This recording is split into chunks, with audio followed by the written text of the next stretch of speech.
it for, public education, I think you'd have to conclude, if you look at the output, who really succeeds by this? Who does everything they should? Who gets all the brownie points? Who are the winners? I think you'd have to conclude the whole purpose of public education throughout the world is to produce university professors. Isn't it? They're the people who come out the top. And now, I used to be one. So there. And I like university professors, but, we shouldn't hold them up as the high watermark of all human achievement. They're just a form of life. Another form of life. But they're rather curious, and I say this out of affection for them. There's something curious about professors. In my experience, not all of them, but typically, they live in their heads. They live up there, and slightly to one side. They're disembodied, in a kind of literal way. They look upon their body as a form of transport for their heads.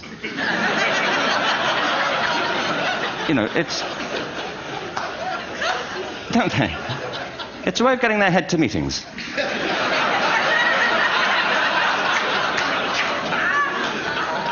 If you want real evidence of out-of-body experiences, by the way, get yourself along to a residential conference for senior academics and pop into the discotheque on the final night. And there you will see it. Grown men and women writhing uncontrollably off the beat. Waiting to end so they can go home and write a paper about it. Now, our education system is predicated on the idea of academic ability. And there's a reason. The whole system was invented around the world. There were no public systems of education really before the 19th century. They all came into being to meet the needs of industrialism. So the hierarchy is rooted on two ideas. Number one, that the most useful subjects for work are at the top. So you were probably steered benignly away from things at school when you were a kid, things you liked, on the ground you would never get a job doing that. Is that right? Don't do music, you're not going to be a musician. Don't do art, you won't be an artist. Benign advice. Now, profoundly mistaken. The whole world is engulfed in a revolution. And the second is academic ability, which has really come to dominate our view of intelligence because the universities designed the system in their image. If you think of it, the whole system of public education around the world is a protracted process of university entrance. And the consequence is that many highly talented, brilliant, creative people think they're not. Because the thing they were good at school wasn't valued or was actually stigmatized. And I think we can't afford to go on that way. In the next 30 years, according to UNESCO, more people worldwide will be graduating through education than since the beginning of history. More people. And it's the combination of all the things we've talked about, technology and its transformational effect on work, and demography and the huge explosion in population. Suddenly, degrees aren't worth anything. Isn't that true? When I was a student, if you had a degree, you had a job. If you didn't have a job, it's because you didn't want one. And I didn't want one, frankly. So, but now, kids with degrees are often heading home to carry on playing video games. Because you need an MA, where the previous job required a BA, and now you need a PhD for the other. It's a process of academic inflation, and it indicates the whole structure of education is shifting beneath our feet. We need to radically rethink our view of intelligence. We know three things about intelligence. One, it's diverse. We think about the world in all the ways that we experience it. We think visually, we think in sound, we think kinesthetically, we think in abstract terms, we think in movement. Secondly, intelligence is dynamic. If you look at the interactions of a human brain, as we heard yesterday from a number of presentations, intelligence is wonderfully interactive. The brain isn't divided into compartments. In fact, creativity, which I define as the process of having original ideas that have value, more often than not, comes about through the interaction of different disciplinary ways of seeing things. The brain is intentionally... By the way, there's a shaft of nerves that joins the two halves of the brain called the corpus callosum. It's thicker in women. Following on from Helen yesterday, I think this is probably why women are better at multitasking. Because you are. Aren't you? There's a raft of research, but I know it from my personal life. If my wife is cooking a meal at home, which is not often, thankfully, but, if she's doing...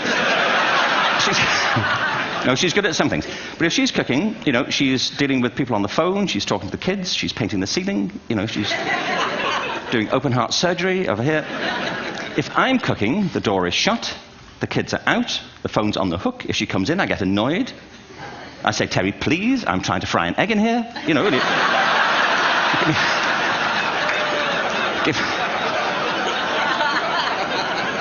Give me a break. Actually, there was, do you know that old philosophical thing? If a tree falls in a forest and nobody hears it, did it happen? Remember that old chestnut? I saw a great T-shirt recently which said, if a man speaks his mind in a forest and no woman hears him, is he still wrong?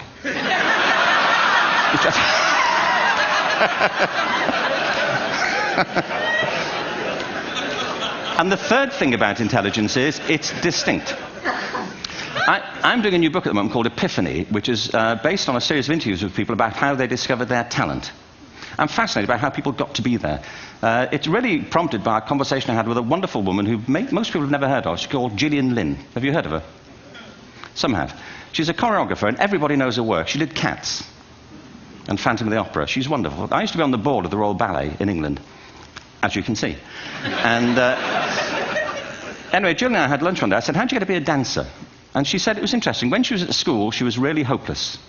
And the school in the 30s wrote to her parents and said, we think Gillian has a learning disorder. She couldn't concentrate. She was fidgeting. I think now they'd say she had ADHD.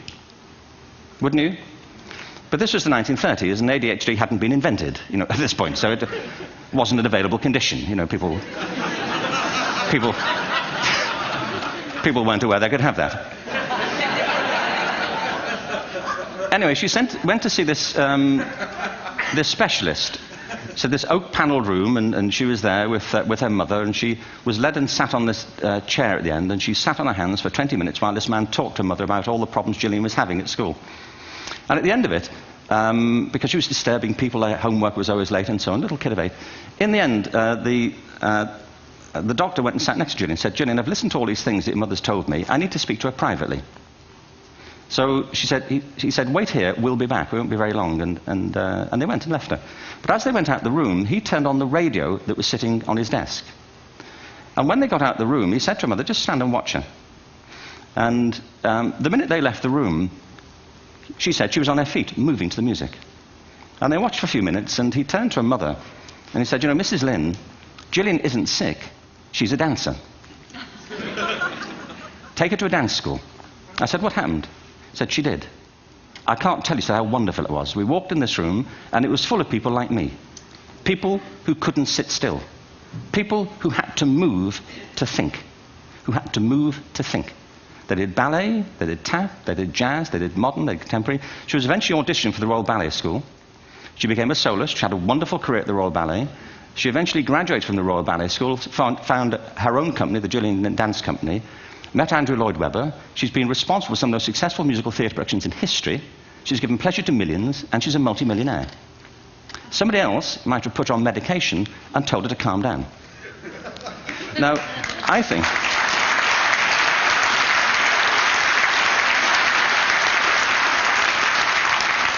What I think it comes to is this. Al Gore spoke the other night about ecology and the revolution that was triggered by Rachel Carson. I believe our only hope for the future is to adopt a new conception of human ecology, one in which we start to reconstitute our conception of the richness of human capacity. Our education system has mined our minds in the way that we've strip-mined the earth for a particular commodity, and for the future it won't serve us. We have to rethink the fundamental principles on which we're educating our children.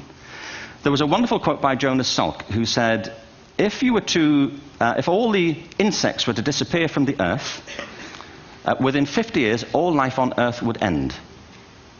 If all human beings disappeared from the earth, within 50 years, all forms of life would flourish. And he's right. What TED celebrates is the gift of the human imagination.